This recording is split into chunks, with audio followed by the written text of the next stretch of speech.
안녕하세요, 기현아빠입니다. 오늘 반갑습니다. 자, 오늘 7일 대책의 신축 세입자는 꼭 보세요 라고 제가 이렇게 제목을 했어요. 제가 710 대책을 며칠 전에 한번 나오자마자 꼼꼼히 좀 읽어봤었는데, 아무튼 뭐 이번 정부는 투기 수요를 완전 차단하려고 뭐 하는 것 같습니다. 근데 제가 저는 생뚱맞게 이 710 대책의 최대 피해자는 오히려 이분들 최대 피해자 중에서 가장 큰 피해를 받을 수 있는 분들이 이분들이 아닐까 한번 제가 번뜩 생각이 나가지고 제가 이렇게 방송을 합니다. 꼭 오늘 방송을 보시고 내가 이런 세입자에 해당된다 하시면은 오늘 꼭 이 방송을 보시고 안전장치를 마련하시기 부탁드리겠습니다. 자, 7일 대책의 신축 전세 세입자. 자, 저는 이제 중개업을 하는 부동산으로서 대책이 매번 나오면은 신경을 곤두세울 수밖에 없습니다. 이번 정책은 정말 역대급이죠. 17년도 파리 대책이 생각이 나더라고요. 그때도 정말 역대급이었는데, 그때 생각하면 이제 한 3년 지나가지고 좀 잊고 지냈는데, 정말 요번 7일 대책도 그 정도 역대급인 것 같다고요. 자, 아무튼 이 7일 대책은 이 국회를 통과해야 될 부분이 많기 때문에 아직까지 뭐 무리수는 있지만, 아무튼 뭐 깡패 정부는 아니고 아무튼 뭐 180석에 거대한 180석이 있기 때문에 뭐 원하면 하지 않을까 생각해 봅니다. 자 이제 근데 여기서 제가 관심 있게 보는 부분은 뭐냐면은 법인이에요. 법인. 저도 이제 법인 투자자 중에 한 명입니다. 근데 법인인데 법인은 종합부동산세, 그러니까 이제 재산세, 종합부동산세를 이제 보유세라 그러는데, 이 보유세를 공제 없이 최고 6%의 세율을 올린다고 합니다. 6%면은 어마무시한 거예요. 왜냐면은 집을 한번 살 때 보통 1.1%거든요. 국세 지방세 해가지고 얘는 6%니까 6.6%겠죠. 자, 이게 무슨 얘기냐면 집을 하면서 취득세 있잖아. 취득세가 1%밖에 안 돼요. 일반 집들은. 근데 보통의 빌라들은. 근데 이제 그거를 취득세를 한번 취득할 때 1%를 내는 건데, 근데 얘는 매년 한 번씩 6%를 낸다고 생각을 해보세요. 그러면은 만약에 이 집이 공동주택 가격이에요. 빌라가 1억이라면은 600만 원의 세금을 내야 됩니다. 자, 그러면은 6%니까 자, 그러면은 공동주택 가격이 2억짜리 빌라라면은 무려 1년에 매년 1200만 원씩의 세금을 내야 돼요. 보유세로. 자, 근데 이제 여기서 문제가 발생하는 부분을 오늘 제가 말씀드릴 건 뭐냐면,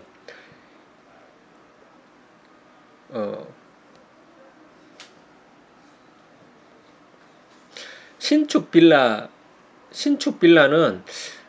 이렇게 집값이 비싼, 뭐 땅값이 비싼 강남이나 이런 강남의 인근 지역을 제외하면은 빌라 매매 가격이랑 전세 가격은 거의 뭐 비슷하든가 동일합니다. 심지어 경기도 외곽으로 빠지면 빠질수록 오히려 매매 가격보다 전세 가격이 비싼 경우죠. 뭐 이런 거를 뭐 역전세라고 하기고, 역전세라는 거는 전세 금액이 떨어졌을 때 역전세라 그러는데, 아무튼 뭐 그런 맥락에서 보면은 매매보다 전세 가격이 비싼 지역, 그럴 수가 있더라고요. 나중에 제가 말씀드릴게요. 아무튼 신축 빌라의 매매 가격이나 전세 가격이 같은 경우가 허다합니다. 강남 같은 경우는 한 7, 8천에서 한 1억 정도 갭 차이가 나죠. 만약에 매매가 3억이면 전세가 2억 5천이나 2억 2, 3천이면은 한 7, 8천 정도의 갭 차이가 있는 정도면은 괜찮아요. 근데 강남을 벗어난 서울의 외곽, 심지어 이제 경기도의 어떤 뭐 외곽 지역 같은 경우는 빌라 매매가 2억이면 전세 가격도 2억입니다. 아니, 오히려 더 정확하게 말씀드리면 가격이 같다면은 전세 가격이 오히려 더 비싸다는 거예요. 왜냐면은 그 매매 가격 2억에는 부동산 수수료, MGM 수수료가 2천에서 뭐 1,000에서 한 3천만 원 정도, 2천에서 3천만 원 정도가 들어 있으니 실질적으로 전세 가격이 더 비싸다는 거죠. 자, 예를 들어서 신축 빌라 매매 가격이 2억 원이고 신축 빌라의 전세 가격이 2억이라면 그 매매 가격 2억에는 수수료 2천만 원이 있는 거죠. 즉, 어, 그 안에는 신축 빌라 매매 가격은 1억 8천이고 전세 가격은 2억이라는 얘기예요. 자, 여기서 이제 오늘의 이 710 대책의 법인이라는 얘기가 나옵니다. 물론 법인이 다 나쁜 건 아니에요. 하지만 개인이었던 법인이었던 제가 이런 얘기를 많이 들었어요. 한 사람이 집을 신축 빌라 집을 10채, 많게는 뭐 50채까지 산다. 아니면은 한 사람이 A라는 법인을 만들어서 뭐 10채부터 막 50채까지 산다. 이렇게 해서 자, 여기서 법인이라는 문제. 왜? 법인 제가 말씀드렸죠? 법인은 요번에 710 대책에 중과세고세율 6%를 적용했다는 거예요. 자, 기본 공제 없이 그냥 무조건 기본 공제 6억이 아니라 무조건 6%를 법인은 주택분 종합대책 종합부동산 세액에 대해서는 기본 공제 6억과 세부담 상한선을 적용하지 않겠다. 뭐 법인 폭망이죠. 지금 현재로선. 자, 이 문제가 오히려 법인을 소유한 빌라의 순진한 전세 임차인들이 최대의 피해자가 될 수 있다. 바로 이겁니다. 자, 여기서 제가 A라는 사람이 뭐 B라는 법인을 만듭니다. 그 B라는 법인으로 신축 빌라 2억 원짜리를 전세 2억 원에 맞춰요. 자, 그러면은 내 돈 하나도 안 들어가고 2억 원짜리를 그 신축 빌라 전세 집문서 하나 가지고 있는 거죠. 자, 여기서 이제 이 사람이 똑같이 30채를 구한다고 가정해 볼게요. 자, 그러면은 자, 이게 어떻게 되냐면 B라는 법인을 가지고 있는 사람은 자기 돈 하나 안 들이고 아까 여기 위에서 부동산 수수료 2천만 원을 받을 수 있다 그랬죠. 자, 그러면은 그 B라는 법인으로 가지고 한 채당 2천만 원씩 수수료를 받으니 만약에 이분이 30채를 구입했다 그러면 그냥 6억이 꽁돈이 생기는 거예요. 난 아무것도 안 했는데 집만 샀는데 돈 들어가는 게 아니라 6억이 생긴다. 이거 참 그런 경우가 있습니다. 자, 근데 이제 문제는 지금부터예요. 자, 보유세를 이제 매년 6%씩 낸대요. 자, 그러면 2억짜리 집 같은 경우는 보통 개별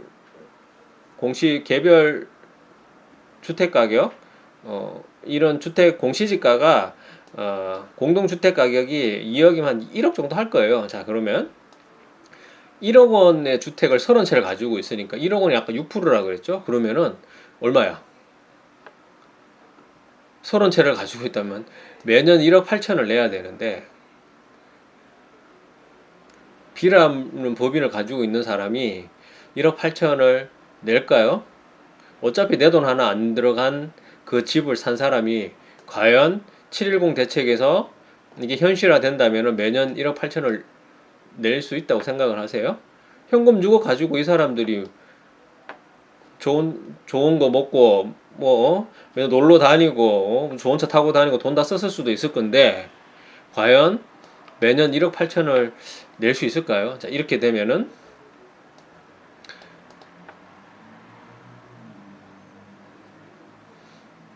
이렇게 될 수 있다는 거죠. 자, 근데 하나 더 있습니다. 만약에 임차인이 나는 내 위에 선순위 그러니까 뭐 건저당이나 이런 거 하놓고 내가 최고의 선순위를 가지고 있기 때문에 내 보증금은 보호받을 수 있다라고 얘기하시죠. 맞습니다. 충분히 선순위 임차인은 내 보증금을 100% 법적으로 보장받습니다. 하지만 만약에 이 부분이 재산세를 안 내서 600만 원이 안 내서 이 집이 경매에 넘어갔다.